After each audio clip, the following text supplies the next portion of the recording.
Ici, nous sommes à Cape Town, dans la ville côtière numérisée, touristique. Elle est comptée parmi les 10 villes les plus belles du monde.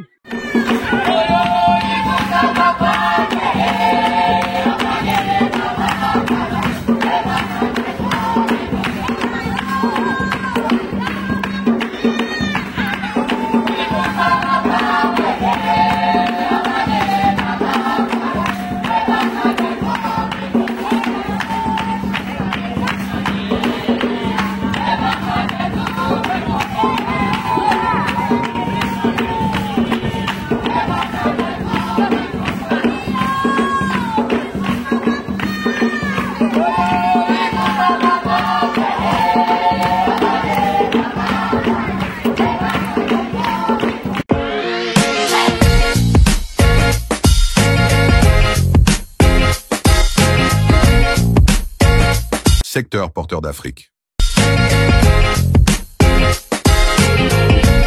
Mesdames, Messieurs, bonjour et bienvenue dans votre énième émission Secteur porteur d'Afrique. Comme vous savez, dans cette émission, nous venons parler de secteur porteur de croissance économique en Afrique et partout dans le monde. Et ici, comme vous le voyez, nous sommes à Cape Town, en Afrique du Sud, où nous venons participer à cette grande messe internationale appelée Investing in Africa Mining Indaba, qui se déroule chaque année, pratiquement en début de l'année, ici en Afrique du Sud. Alors, nous allons aborder 2 points dans cette émission. Comment concilier le numérique et le mining, le secteur porteur que nous appelons mining, et aussi comment associer le mining et le secteur porteur de croissance que nous appelons le secteur des tourismes. Ça sera là 2 grandes questions. Comment mettre ensemble l'automatisation de la machine dans la production de mining et pourquoi on a choisi la ville de Cape Town pour pouvoir accueillir ces assises. Donc, ce sont là les 2 points essentiels que nous aborderons certainement dans cette émission Secteur porteur de croissance. Mesdames, Messieurs, je vous souhaite la bienvenue. Suivez-moi.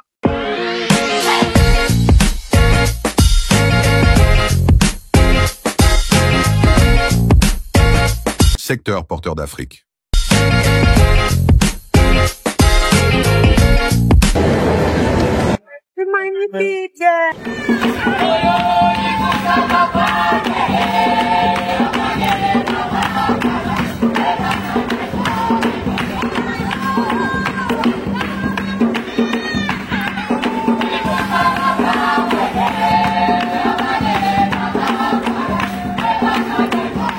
Secteur porteur d'Afrique. Et pour commencer, nous allons, comme on l'a dit, concilier le secteur porteur de croissance qu'on appelle le mine ou le secteur minier avec la numérisation ou le numérique. Parce que aujourd'hui, nous sommes en train de miter sur la numérisation. Il faudrait numériser toute la production dans les secteurs miniers. Aujourd'hui, avec l'évolution, avec la révolution, avec le développement de NTIC, nous pouvons faire travailler des robots à la place des humains. Mais la grande question que tout le monde se pose, combien de mortels se posent aujourd'hui, pourquoi les robots vont-ils remplacer 2 humains? Est-ce que les humains auront de la place dans la production, surtout dans les secteurs miniers?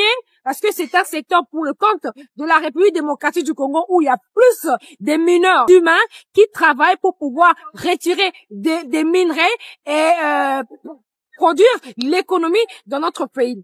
Et la grande question, ça serait de savoir comment allons-nous faire pour avoir un social consistant, pour pouvoir subvenir aux problèmes de la société congolaise, pour pouvoir nourrir la société si aujourd'hui on fait intervenir les numériques ou les robots ou peut-être l'automatisation dans les secteurs de mine. Et moi, en tant que journaliste, j'ai pris le temps de réfléchir. Je dis oui, si nous faisons intervenir le numérique, cela pourrait apporter plus de bénéfices. Pourquoi? Parce que nous avons le facteur temps. Je prends le facteur temps. Pourquoi? Parce que l'humain ne pourra pas avoir les mêmes temps de travail qu'un robot. Donc, un robot pourra travailler peut-être plus de 24 heures sur 24 par rapport au travail de 10 heures de travail que l'humain a l'habitude de faire. Et deuxièmement, je prends le côté pratiquement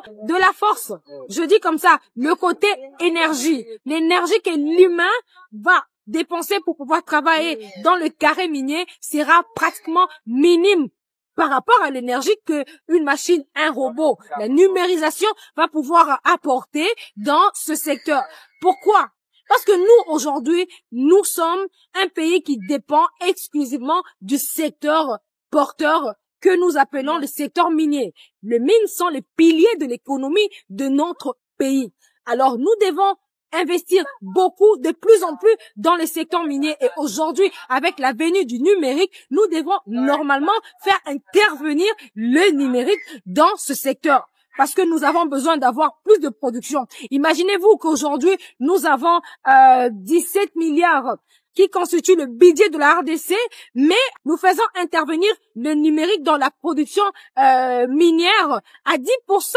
Aujourd'hui, nous avons 17 milliards de notre budget. Et je vous donne l'exemple, si nous arrivons à avoir au moins 50% de l'intervention numérique dans notre production minière, rassurez-vous que ça sera 17 milliards de budget multiplié par 5.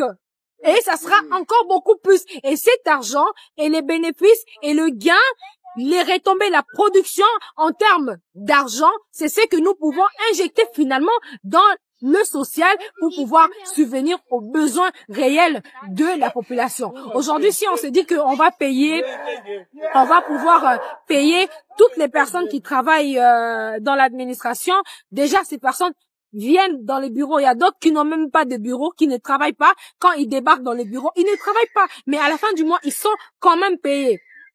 Ils sont quand même payés. Mais si on demande à ces personnes de rester à la maison, de faire intervenir la machine, de faire numériser la production, on aura un peu plus de production et ça sera aussi la sécurité. Pourquoi? Ça sera pour éviter tous les risques. Vous imaginez les conditions de travail des miniers dans les carrés miniers, comment ça se passe? Nous avons tous les jours des accidents au niveau des carrés miniers, tous les jours des éboulements, tous les jours de problèmes. Mais si nous faisons intervenir aujourd'hui les robots pour pouvoir puiser des minerais, pour pouvoir ramener sur la surface du sol de carrés miniers tous ces minerais, nous pouvons protéger tous ces mineurs qui meurent tous les jours en bravant des grandes distances pour pouvoir obtenir le minerai. Donc, beaucoup d'avantages dans ce domaine que peut-être nous ignorons et que nous combattons à vide, mais ça sera un aspect qu'on devrait vraiment prendre en compte pour pouvoir changer les choses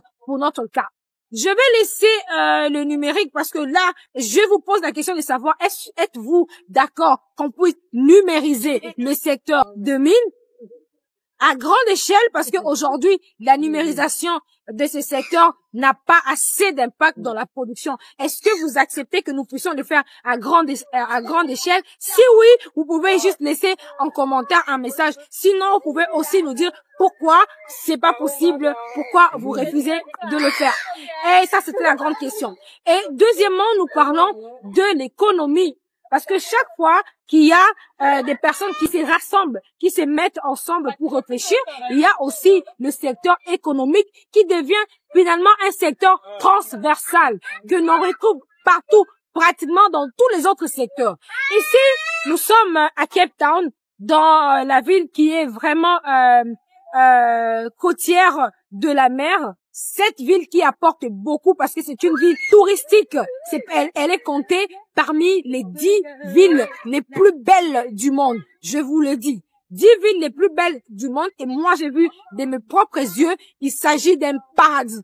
C'est un paradis. Je ne peux pas vous dire le contraire. C'est un paradis. Et imaginez-vous que nous, en République démocratique du Congo, nous avons des villes qui sont côtières, nous avons des villes qui sont voisines des eaux, du fleuve et consorts, des rivières et consorts.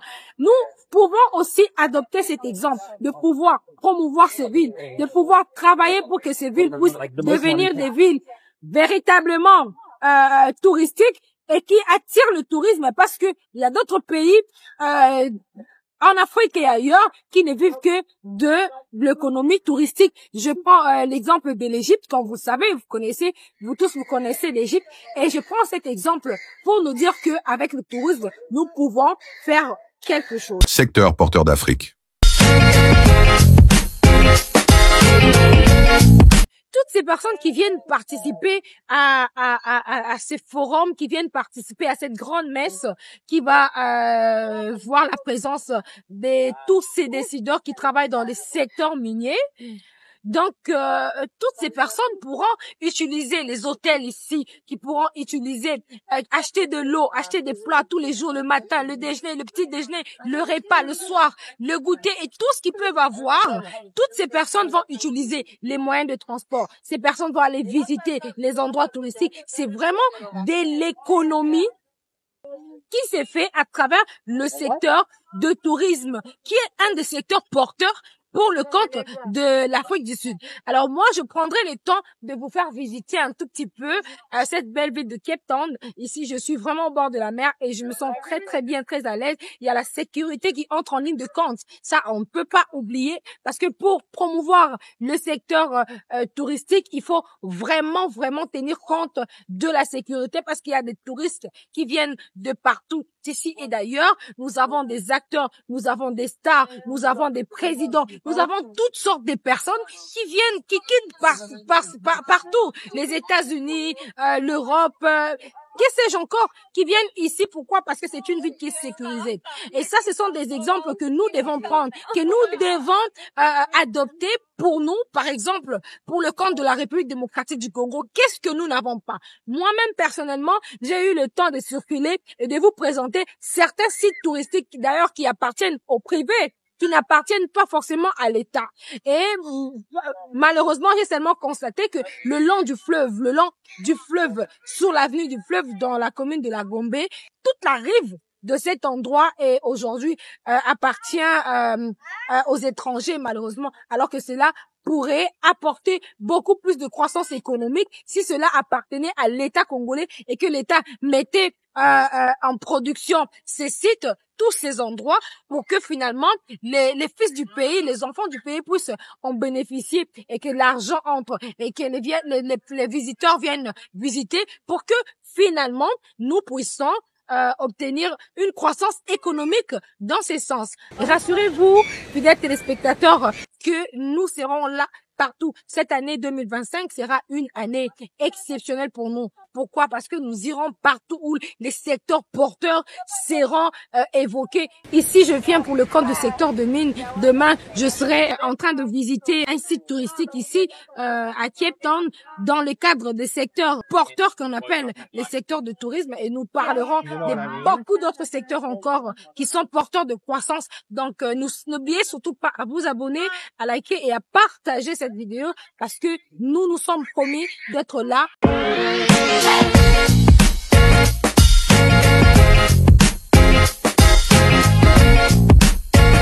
Secteur porteur d'Afrique.